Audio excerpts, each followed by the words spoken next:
يهد الله فلا مضل له ومن يضلله فلا هادي له وأشهد أن لا إله إلا الله وحده لا شريك له وأشهد أن محمدا عبده ورسوله أما بعد فإن خير الحديث كتاب الله وخير الهدي هدي محمد صلى الله عليه وسلم وشر الأمور محدثاتها وكل محدثة بدعة وكل بدعة ضلالة وكل ضلالة في النار. أعوذ بالله السميع العليم من الشيطان الرجيم من همزه ونفخه ونفسه. بسم الله الرحمن الرحيم. يا أيها الذين آمنوا اتقوا الله حق تقاته ولا تموتن إلا وأنتم مسلمون. يا أيها الناس اتقوا ربكم الذي خلقكم من نفس واحدة وخلق منها زوجها وبث منهما رجالا كثيرا ونساء واتقوا الله الذي تساءلون به والأرحام إن الله كان عليكم رقيبا. يا أيها الذين آمنوا اتقوا الله وقولوا قولا سديدا يصلح لكم أعمالكم ويغفر لكم ذنوبكم ومن يطع الله ورسوله فقد فاز فوزا عظيما. وقال تبارك وتعالى في القرآن المجيد والفرقان الحميد: إن الذين قالوا ربنا الله ثم استقاموا تتنزل عليهم الملائكة ألا تخافوا ولا تحزنوا وابشروا بالجنة التي كنتم توعدون. ہر قسم کی حمد و ثنا، بڑائی، کبریائی سب اللہ وحدہ لا شریک کے لیے سزاوار ہے، جو ساری کائنات کا تنہا خالق، تنہا رازق اور تنہا عبادت کے لائق ہے۔ درود و سلام کی بے شمار رحمتیں، اس کی برکتیں نازل ہو تمام انبیاء کرام پر، بالخصوص آخری نبی احمد مجتبیٰ محمد مصطفیٰ صلی اللہ علیہ وسلم پر۔ حاضر جمعہ، خواتین اسلام، میں نے آپ کے سامنے قرآن مجید کی جو آیت تلاوت فرمائی،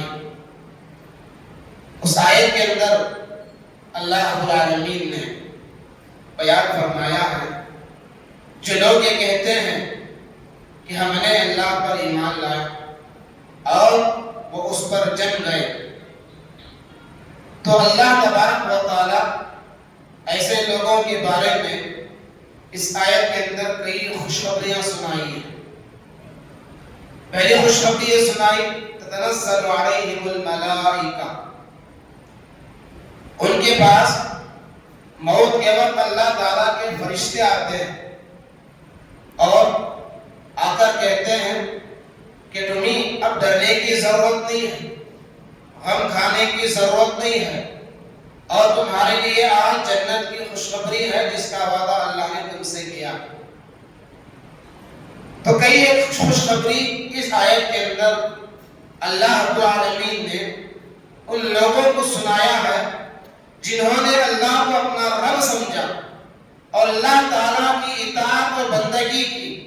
اللہ کے احکامات، اللہ رب العالمین نے ہم پر جو فرائض، جو واجبات اللہ نے ہمیں عطا کی تھی، ان پر وہ جم کر رہے۔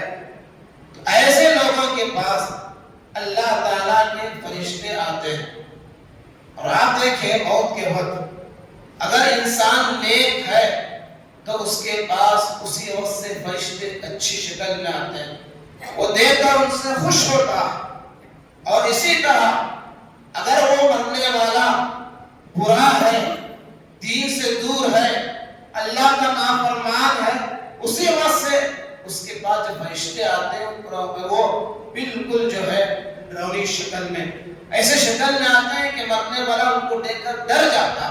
اس لیے بعض علماء یہاں ایک نقطہ یہ بیان فرماتے ہیں، بعض دفعہ آپ دیکھتے ہیں کہ انسان جو مرتا ہے اسے فوری طور پر جو غلاظت ہو جاتی ہے، جو ہے اسے بعض دفعہ بعض احباب کو آپ دیکھے ہوں گے جن کو اس کا تجربہ ہے کہ باقاعدہ ان کی جو ہے غلاظت ہو جاتی ہے۔ وجہ یہ بتاتے ہیں کہ ان کو جو غلاظت ان سے ہوئی ہے وہ یہی فرشتوں کو دیکھ کر، وہ ان کو دیکھ کر ڈر جاتے ہیں۔ جیسے آپ دیکھیں انسان بھی معمولی انسان جب اس کو کسی چیز کو اچانک دیکھ کر ڈر جاتا ہے، بعض دفعہ اسے بخار آ جاتی ہے، بعض دفعہ جو ہے کوئی ہو سکتا ہے تو زندگی میں بھی جو ہے بعض دفعہ جو ہے اس طرح کا پیشہ دیگر چیزیں جو ہو جاتی ہیں۔ تو اسی طرح جو ہے مرنے وقت بھی فرشتوں کا نزول ہوتا ہے۔ اگر وہ مرنے والا نیک ہے تو باقاعدہ اس کے پاس جو فرشتے آتے ہیں بالکل خوبصورت شکل میں، وہ دیکھ کر وہ خوش ہو جاتا ہے، اور اس موقع پر آ کر فرشتے کہتے ہیں اللہ کے بندے اب تجھے یہاں سے جانے کے بعد کوئی خوف کھانے کی ضرورت نہیں اور تجھے کوئی غم کرنے کی ضرورت نہیں ہے، اور باقاعدہ تیرے لیے اللہ نے جنت کی خوشخبری سنایا ہے جس کا اس نے تجھ سے دنیا میں وعدہ کیا تھا۔ اور اگر وہ انسان برا ہے اسی وقت سے فرشتے اس سے کہیں گے باقاعدہ وہاں ہی سے جیسے عذابت کے مناظر اس کے سامنے آتے رہیں گے۔ تو دوستو اس لیے دین پر ثابت قدمی یہ اللہ کی بہت بڑی نعمت ہے۔ دوستو اس لیے میں نے آپ کے سامنے بتانا ضروری سمجھا کہ اب اس سے چند دن پہلے ہم باقاعدہ اس رمضان کے استقبال میں پھر درمیانی جمعات وغیرہ میں رمضان کی فضیلت، رمضان کی خاص عبادتوں کے بارے میں ہم سنتے آ رہے ہیں۔ اب یہ سمجھو رمضان کا آخری جمعہ، رمضان کا یہ آخری جمعہ، اب اس کے بعد جو جمعہ آنے والا ہے وہ شوال کا جمعہ ہوگا۔ اب اس جمعہ سے یا اس رمضان المبارک کا مہینہ سے ہم نے کیا سبق لیا؟ گویا یہ جب رمضان کا مہینہ اب ہم سے ختم ہو رہا ہے، ابھی ہم سے رخصت ہو رہا، اب بس اس کے 4-5 دن ہمارے سامنے ہماری زندگی میں موجود ہیں۔ پتہ نہیں کہ دوبارہ ہماری زندگی میں یہ رمضان کا مہینہ ہمیں نصیب ہوگا کہ نہیں، یہ اللہ کے علاوہ کوئی نہیں جانتا، لیکن یہ اب تک جتنے ایام رمضان کے ہم نے گزارا ہے، یہ رمضان کا مہینہ یقیناً ہمیں بہت سارے سبق دے کر جا رہا ہے، اور یقیناً یہ جو مہینہ یہ مہمان جو اپنے سارے رحمتیں، سارے برکتیں لے کر، سارے نوازشات لے کر اب ہمارے درمیان تھا، اب وہ ہم سے رخصت ہو رہا، لیکن رخصت ہونے سے پہلے وہ ہمیں بہت سارے پیغامات دے کر جا رہا ہے۔ اور سب سے پہلے ایک بات ذہن میں رکھو، اب رمضان کا جو مہینہ رخصت ہو رہا ہے اس کا مطلب یہ نہیں کہ رمضان اپنے ساتھ ساری عبادتوں کو لے کر جا رہا ہے، بلکہ رمضان مبارک میں جو عبادتیں ہم کیا کرتے تھے وہ ساری عبادتیں اپنی جگہ پر رہیں گی، صرف رمضان جو ہے وہ روزوں کے ساتھ رخصت ہو رہا ہے۔ آپ رمضان کے مہینے میں 5 وقتہ نمازیں رمضان دیگر رمضان میں فرض ہے، آپ قرآن مجید کی تلاوت آپ کرتے تھے، قرآن مجید کی تلاوت رمضان میں بھی غیر رمضان میں بھی ہم سے تلاوت کریں، اور اسی طرح صدقہ خیرات یہ رمضان میں بھی یہ غیر رمضان میں بھی باقی رہیں گے۔ بہر جتنی عبادات ہم رمضان کے مہینے میں کرتے تھے ساری عبادتیں اپنی جگہ پر رہیں گی، صرف رمضان جو رخصت ہو رہا ہے وہ رمضان کے فرض روزوں کے ساتھ رخصت ہو رہا ہے، لیکن ساری عبادت اپنی جگہ پر باقی رہیں گے۔ یا آپ یہ سمجھیں کہ رمضان کا جو مہینہ ہمیں زندگی میں ملا تھا اب وہ رخصت ہو رہا ہے، لیکن اس کا مقصد رخصت نہیں ہو رہا۔ جیسے مثال کے طور پر رمضان کے روزوں کا مقصد کیا تھا؟ لعلکم تتقون، تقوی اور پرہیزگاری، تقوی اور پرہیزگاری، تو وہ یہ مقصد باقی رہے گا۔ صرف تقوی رمضان کے حد تک محدود نہیں ہے، تقوی اور پرہیزگاری غیر رمضان میں بھی یہ اللہ کو مطلوب ہے۔ اب رمضان کے مہینہ میں جو روزہ ابھی جو تقوی کا سبق سکھایا تھا، یقیناً یہ تقوی ہم لوگوں کے دلوں میں رمضان کے مہینے میں پایا جا رہا اور پایا جا رہا تھا۔ کیسے؟ اب رمضان کے جو روزوں کا مقصد کیا وہ تقوی، اور ہم دن میں تقریباً 14 گھنٹے جو اللہ کے خاطر بھوکے پیاسے رہتے ہیں، اور اس روزے کی حالت میں صرف بھوک پیاس اللہ کو مطلوب نہیں ہے، بلکہ روزے کی حالت میں ہم بہت سارے برائیوں سے اپنے آپ کو روک کے رکھتے ہیں۔ جھوٹ نہیں بولتے ہیں، روزے کی حالت میں کوئی گالی نہیں دیتا، روزے کی حالت میں کوئی چوری نہیں کرتے ہیں، روزے کی حالت میں کوئی غلط کام ہم نہیں کرتے۔ آپ خود دیکھو کتنے برائیوں سے ہم بچ کر تھے رمضان کے مہینے میں۔ اسی کا نام تقویٰ ہے۔ جو آدمی تقویٰ جو آپ کو اللہ تعالیٰ کے ہر ان کاموں سے روک دے جو کام آپ کو نہیں کرنا، اگر آپ ان سے بچ کر رہیں، اسی کا مطلب تقویٰ ہے۔ اس کا مطلب یہ نہیں کہ ایک انسان سے گناہ نہیں ہوتے، لیکن گناہ کے موقع، گناہ کے مواقع ہمارے سامنے موجود ہو، لیکن اس کے باوجود آدمی اپنے آپ کو جو بچا لیتا ہے، اسی کا معنی تقویٰ ہے۔ اب کیسے؟ اب دیکھو روزہ ایسی عبادت ہے، یہ اکیلی عبادت ایسی ہے جس میں ریاکاری نہیں ہے۔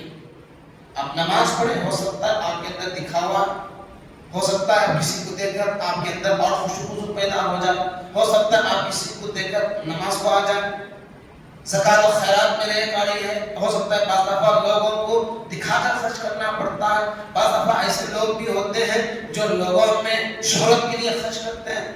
لیکن روزہ ایک ایسی عبادت ہے جو اکیلی ایسی عبادت ہے جس کے اندر ریاکاری اور دکھاوا نہیں۔ کیسے؟ آپ دیکھیں، آپ تنہائی میں بند کمرے میں آپ موجود ہیں، آپ روزے کی حالت میں ہیں، ابھی گرمی کا زمانہ ہے اور آپ کو سخت سے سخت پیاس لگی ہوئی ہے، آپ کے سامنے بالکل ٹھنڈا میٹھا پانی موجود ہے، لیکن آپ اس پانی کو نہیں پیتے۔ کیوں؟ اس لیے کہ میں روزے سے ہوں، اللہ نے مجھے اس سے منع کیا ہے۔ تو آپ جو ہے اس پانی کو پینے سے، حالانکہ آپ کو کوئی نہیں دیکھ رہا ہے، اگر آپ اس وقت پی لیں کوئی آپ کو پوچھنے والا بھی نہیں ہے، لیکن آپ کے تقوی نے آپ کو جو ہے اس چیز سے روک دیا۔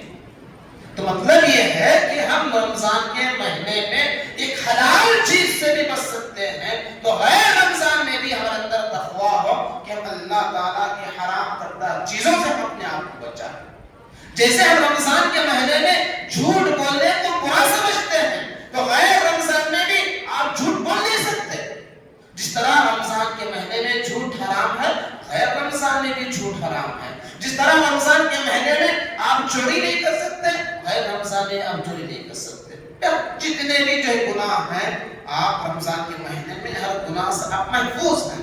تو گویا اب آپ کی کیا کوشش ہو، غیر رمضان میں بھی ہماری رمضان جیسی زندگی گزرے، ہم صرف رمضانی مسلمان نہ بنے۔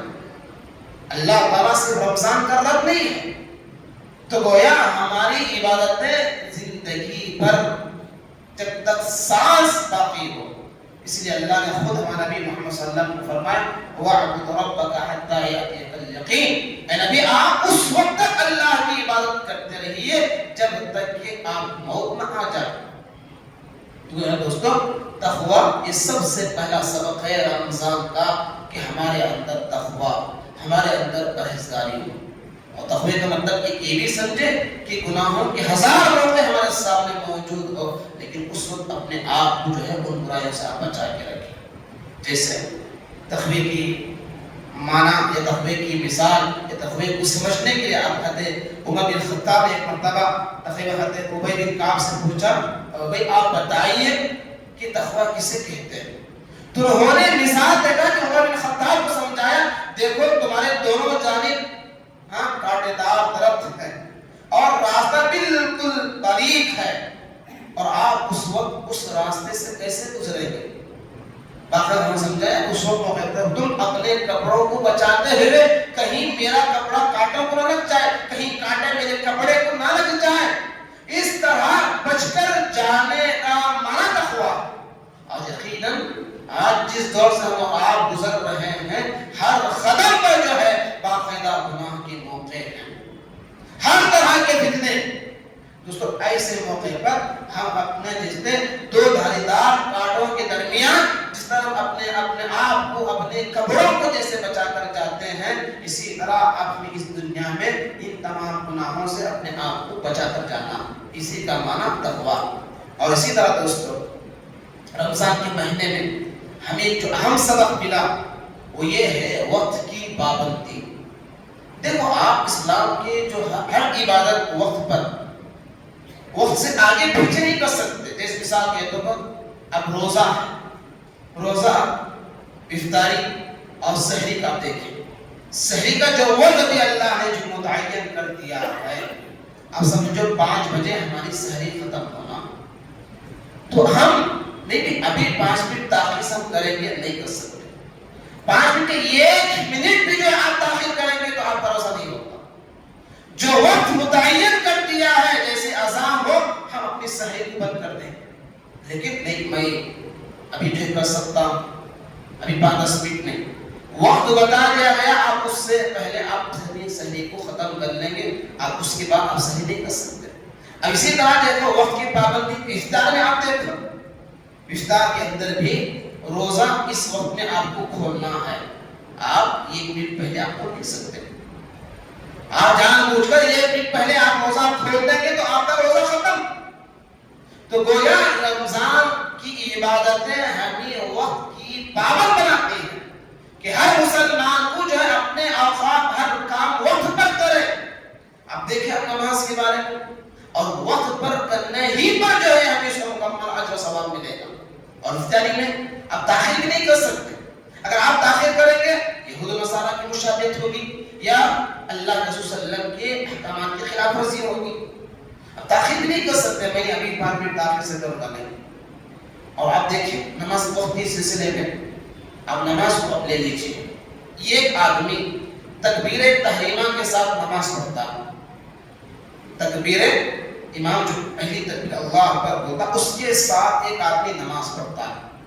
اب ایک آدمی اگر صرف 20-25 سیکنڈ اگر تاخیر سے آئے تو اسے تکبیر تحریمہ چھوٹ دے، لیکن اگر وہ جمعہ کی نماز پڑھ رہا ہے یا ظہر کی نماز پڑھتا ہے، 4 رکعت تو اسے بھی ملی اور دوسرے پیچھے آنے والے آدمی کو بھی 4 رکعت ملے، لیکن ان دونوں میں ثواب کا بہت فرق ہے۔ جو آدمی تکبیر تحریمہ کے ساتھ نماز شروع کیا اسے ثواب زیادہ ملے گا، لیکن جو آدمی نماز تو اسے مکمل ملی لیکن تکبیر تحریمہ جو سے چھوٹ گئی تو اس کی ثواب یقیناً کبھی واقع ہے۔ تو اس لیے یاد رکھو اسلام کے اندر جو وقت کی جو پابندی ہے، اگر ہم وقت اوقات کا اہتمام کریں گے ہم جو ہے ثواب مکمل پا سکیں گے۔ اگر ہمارے وقت میں سیکنڈ کے حساب سے بھی اگر کچھ کمی پیشی ہو جائے تو ہمارے ثواب میں بھی کمی آ سکتی ہے۔ اور اسی طرح دوستوں وقت قرآن کا رمضان مبارک کے مہینے اتباع سنت، اس کا بھی ایک صدقہ بھی ملتا ہے۔ جیسے اللہ کے رسول صلی اللہ علیہ وسلم نے جو طریقہ یا جو عبادات کا طریقہ بھی بتا دیا ہے، اگر ہم نے اس میں ذرا آگے پیچھے بھی کیا، جیسے میں نے کہا وقت کی مثال آپ کے سامنے دی، یہاں آپ اتباع سنت بھی آپ سمجھ سکتے ہیں۔ اگر وہاں آپ نے اپنی منمانی کی تو یہ آپ کی باتیں رد ہو جائیں گی۔ جیسے میں نے کہا جو وقت اسلام نے بتا دیا کہ اس وقت آپ سحری کریں گے، اس وقت آپ افطاری ختم کریں گے، اگر آپ نے اپنی منمانی طور پر ذرا آگے پیچھے کریں گے گویا یہ آپ صلی اللہ علیہ وسلم کی سنت کی خلاف ورزی ہوگی۔ تو گویا اسلام یا رمضان کا مہینہ ہمیں اتباع سنت کی تعلیم دیتا۔ اور اسی طرح سے دوستوں رمضان مبارک کی خاص عبادت جو ہم کرتے تھے وہ قیام اللیل ہے۔ قیام اللیل تراویح کی نماز ہے، یہ باقاعدہ ہم جماعت کی شکل میں رمضان کے مہینے میں اس کا اہتمام کرتے تھے، لیکن رمضان کی باقی عبادت ختم نہیں ہوتی بلکہ اس کی بڑی فضیلت بیان کی گئی ہے۔ فرض نمازوں کے بعد سب سے افضل نماز جو ہے وہ تہجد کی نماز ہے، تو ہم غیر رمضان میں بھی ہم اس کا اہتمام کریں۔ آج آپ 8 رکعت پڑھ رہے ہیں، بہتر ہے کہ آپ رمضان کے بعد بھی انہی رکعتوں کو مکمل آپ کریں۔ اگر کوئی آپ اتنا نہیں پڑھ سکتا ہے تو کم سے کم 2-4 رکعتوں میں پڑھ سکتا ہے، لیکن گویا رمضان کے بعد بھی ہم جو ہے ان عبادات کا ہم اہتمام کریں۔ اور اسی طرح رمضان کی خاص عبادت جو ہم قرآن مجید کی تلاوت کی شکل میں کرتے تھے، غیر رمضان میں بھی قرآن مجید اسی طرح سے ہم اس کی پابندی کے ساتھ تلاوت کریں۔ ہو سکتا ہے رمضان کے مہینے میں یہ قرآن 2 قرآن 3 قرآن ختم کرتے تھے، لیکن غیر رمضان میں کم سے کم دن میں باقاعدہ ایک پارا آدھا پارا یہ چند صفحے ہی صحیح، لیکن جس طرح آپ پابندی کے ساتھ رمضان کے مہینے میں تلاوت کرتے تھے، مسجد میں بھی، گھر میں بھی، دکان میں بھی، مکان میں بھی، جہاں موقع آپ کو ملا، یہی پابندی رمضان کے بعد بھی ہم کریں، ثواب بھی آپ کو ملے گا۔ ایسا نہیں کہ غیر رمضان میں آپ کا ثواب کم ہو جائے گا، ہاں ہو سکتا ہے رمضان کے مہینے میں ثواب زیادہ ہے، لیکن جو دیگر احادیث کے اندر جو فضیلتیں بیان کی گئی ہیں، قرآن مجید کی کھپت 10 نیکیاں، یہ غیر رمضان میں بھی آپ کو ملیں گی۔ تو بہرحال قرآن کی تلاوت جو اہم عبادت ہے، اس کا بھی رمضان کے بعد بھی ہمیشہ معمول آپ بنا کر رکھیے، مرد حضرات بھی، نوجوان بھی، خواتین بھی۔ ایسا نہیں رمضان کا مہینہ ختم ہوا ہم نے قرآن مجید بند کر دیا، پھر رمضان کا انتظار کر۔ یاد رکھو دوستو، یہ قرآن مجید صرف رمضان کی حد تک پڑھنے کی کتاب نہیں ہے، بلکہ پوری زندگی جو ہے اس کی تلاوت بھی پڑھنے کا ہمیں حکم دیا گیا ہے، اس کا بھی ہمیں اہتمام کریں۔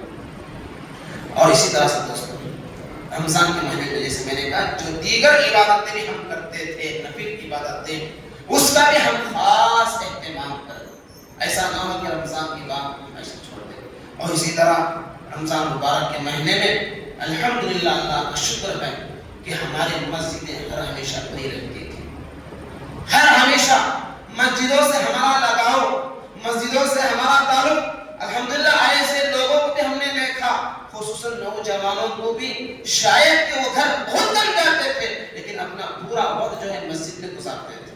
اور یہاں تک کچھ نوجوان ایسے بھی تھے جنہوں نے رمضان بھر کے لیے اپنے کاروبار کو بند کر دیا، اپنے جو معاش کے مسائل کو روک دیا، لیکن انہوں نے اپنا پورا وقت جو ہے رمضان کے مہینے میں مسجدوں میں گزارا۔ اللہ سے ہماری دعا ہے کہ اللہ تعالیٰ آپ کے کاروبار میں خوب ترقی دے، اللہ تعالیٰ آپ جو ہے زندگی بھر خوش رکھے، اللہ آپ کو صحت و عافیت دے، اور اللہ تعالیٰ آپ جو ہے ہمیشہ اسی طرح مسجدوں سے جڑے رہنے کی توفیق عطا فرمائے۔ دوستو، اس لیے مسجدوں کو آپ نے نمازوں کے لیے آباد جو کیا تھا، اس کی پابندی غیر رمضان میں بھی ہونا چاہیے۔ ایسا نہ ہو کہ شوال کا چاند نظر آئے ہم مسجدوں کو الوداع کہتے ہیں۔ مسجدوں کو ہمیشہ آباد رکھو، مسجدوں سے اپنا تعلق مضبوط رکھو۔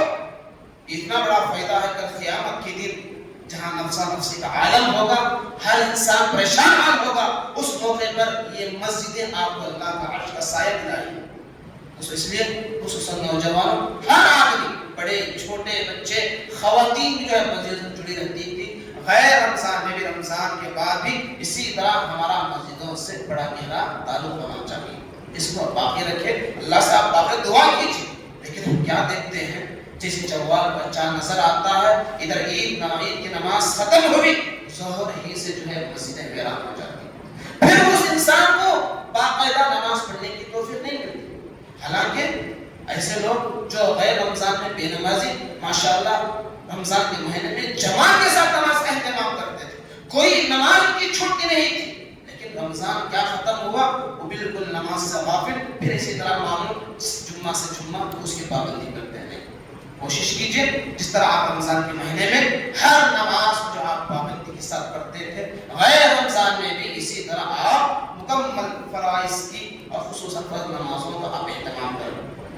محترم حضرات، ہم اور آپ جس رمضان کے آخری ایام سے گزر رہے ہیں، آخری عشرے کے جو عبادتیں آپ کے سامنے گزشتہ جمعہ میں بتائی گئی کہ اس میں جو ہے اعتکاف کی عبادت ہے، اور اس آخری عشرے میں دیگر عبادتیں بھی کثرت سے بھی کرنا چاہیے۔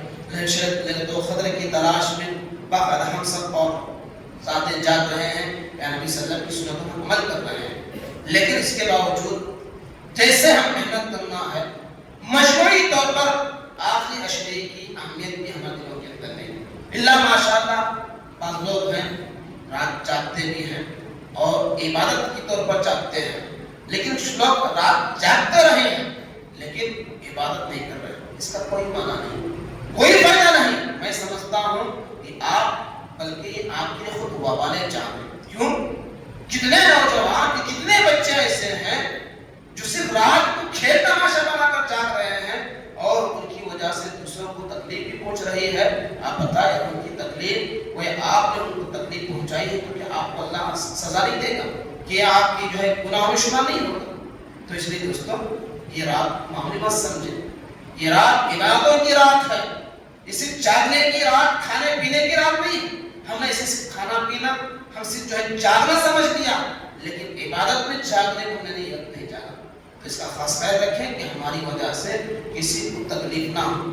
اور ایک کر کہتا ہوں کہ بارہا ہر ہمیشہ یہ بات بتائی جا رہی ہے کہ خصوصی طور پر تاخراتوں میں کتنے جو ہے بچے 14-15 سال 16 سال کے بچے گلیوں میں آج بھی جو ہے کھیل تماشا، کتنے لوگ پیپر پر کھٹا کر رہا ہوں کیا بھی ہماری گلی میں کتنے آواز ہیں، کوئی جا کر کسی کے گھروں کے دروازوں پر مار رہے ہیں، وہ مسلمان کا گھر ہو یا غیر کا گھر۔ اب بتائیے ایسی حرکتیں کہ اسلام یہی تعلیم دے رہا، اب غیر کیا سمجھیں گے ہماری عبادتوں سے؟ ہم پر پابندی نہیں لگی تو اور کیا لگے گی؟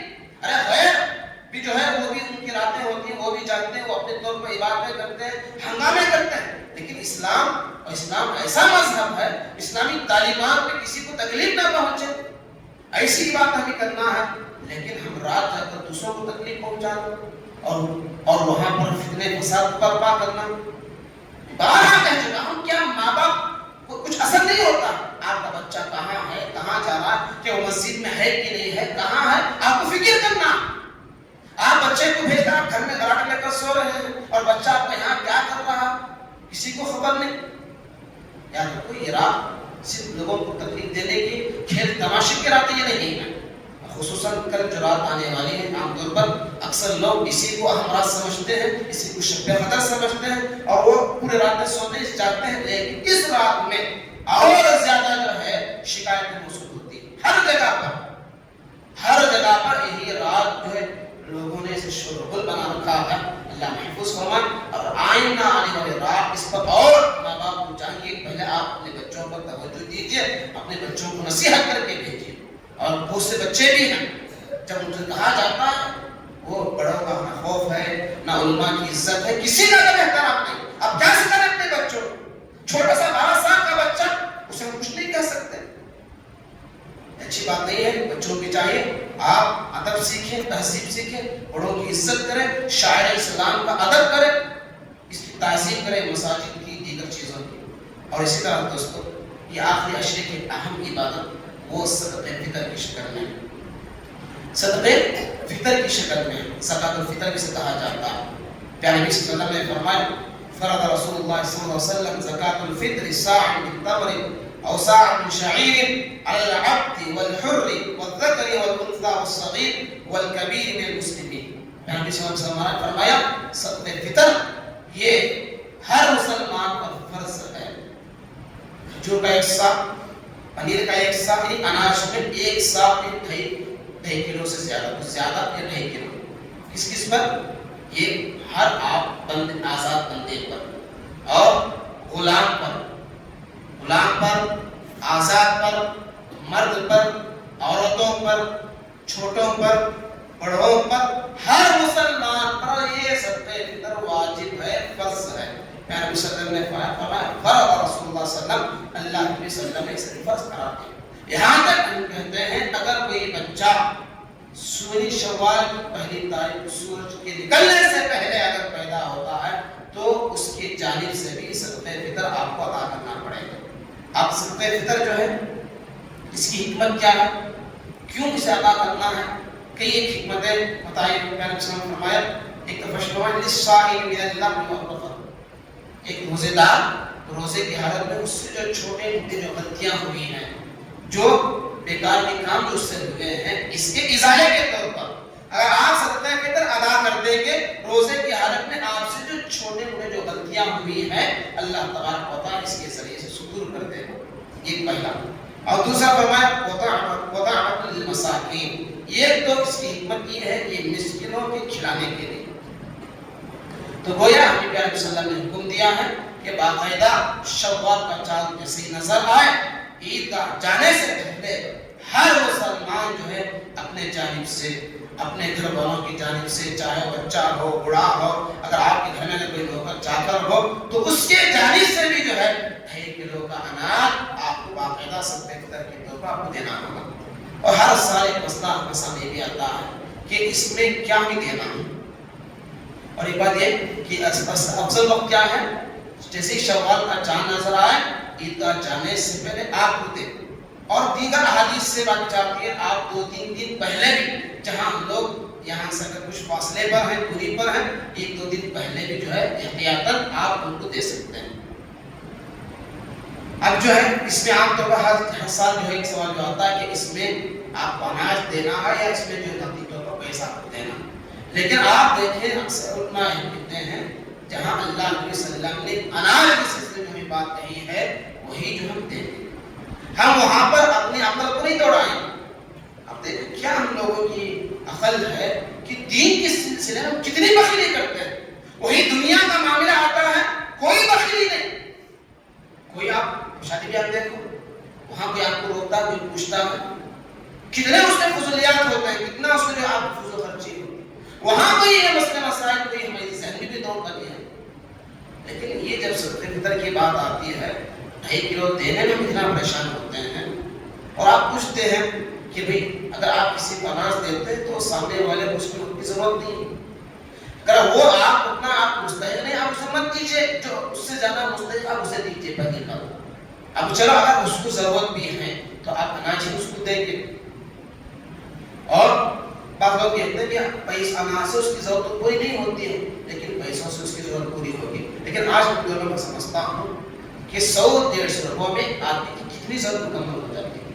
100-150 روپے میں آدمی کی مکمل ضرورت کیسے آپ پوری کر سکتے ہیں جب اس کی 100-150 روپے سے ضرورت پوری نہیں ہو رہی ہے. ہم بار بار اس کے بارے میں سوچنے کی کیا ضرورت ہے.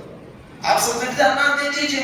اگر آپ اتنا بھی آپ کو شک ہو رہا ہے مزید آپ نفل کے طور پر آپ اسے کچھ رقم بھی دے دیجیے. وہ آپ کا صدقہ فطر بھی ادا ہو گیا جو اسلامی سنت کے طریقے کے مطابق، اور اس کے پیسوں سے جو اس کی ضرورت بھی پوری ہو گئی. اور آپ دیکھتے ہیں زکات کے سلسلے میں کوئی سوال نہیں کرتا. اب زکات میں ہم کیا کرتے ہیں؟ آپ کو پیسے آپ کو دینا. زکات میں جو ہے آپ پیسہ آپ کو دینا جس سے لوگوں کی ضرورت پوری ہوتی ہے. اب ہم وہاں کیا کرتے ہیں؟ زکات میں جو ہے کافی کپڑے تقسیم کرتے ہیں. کوئی کچھ ساڑیاں خریدا غریبوں میں تقسیم کرتے ہیں. کچھ لوگ جو ہے کچھ کپڑے خریدے جہاں سستے دام میں ملتے ہیں وہ دیتے ہیں. یہاں کوئی پوچھتا نہیں ہے کیا صاحب زکات میں پیسے دینا کہ کپڑے دینا. لیکن یہاں جب 100-150 کی بات آتی ہے اس میں بہت سارے سوال ہم کھڑا کرتے ہیں. تو بہرحال دوستو شریعت یہ مذہب نہیں ہے. یاد رکھو کہ اللہ علیہ وسلم کی جو طریقہ ہے اس میں فتویٰ الگ ہوتا ہے، تقویٰ الگ ہوتا ہے. بعض دفعہ موقع محل دے کر علماء فتویٰ دیتے ہیں. لیکن جہاں اس کی ایسی ضرورت نہ ہو بار بار جو ہے اپنے دماغ کو سوچ دوڑانے کی کوئی ضرورت نہیں ہے.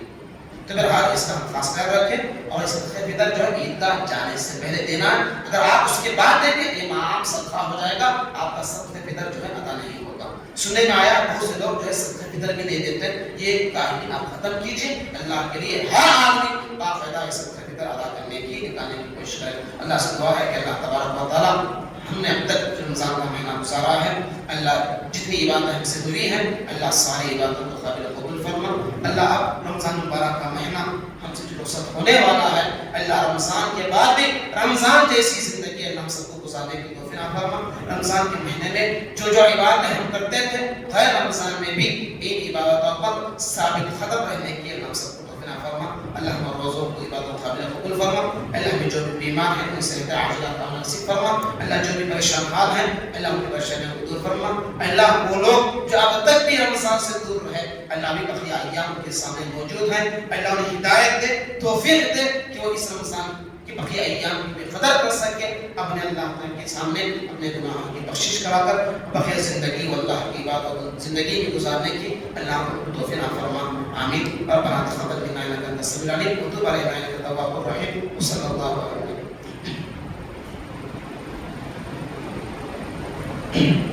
إن الحمد لله نحمده ونستعينه ونستغفره ونؤمن به ونتوكل عليه ونعوذ بالله من شرور أنفسنا ومن سيئات أعمالنا. من يهد الله فلا مضل له ومن يضلل فلا هادي له.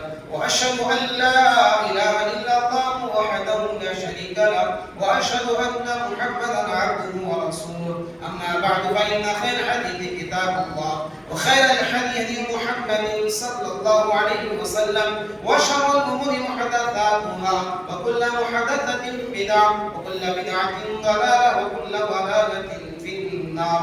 أعوذ بالله السميع العليم من الشيطان الرجيم. بسم الله الرحمن الرحيم. إن الله وملائكته يصلون على النبي يا أيها الذين آمنوا صلوا عليه وسلموا تسليما. اللهم صل على محمد وعلى آل محمد كما صليت على إبراهيم وعلى آل إبراهيم إنك حميد مجيد. اللهم بارك على محمد وعلى آل محمد كما باركت على إبراهيم وعلى آل إبراهيم إنك حميد مجيد. اللهم انصر نصرنا محمد صلى الله عليه وسلم واجعلنا منهم آمين، واخذل من خذل دين محمد صلى الله عليه وسلم ولا تجعلنا منهم آمين. عباد الله رحمني ورحمكم الله، إن الله يأمركم بالعدل والإحسان وإيتاء ذي القربى وينهى عن الفحشاء يعظكم لعلكم تذكرون.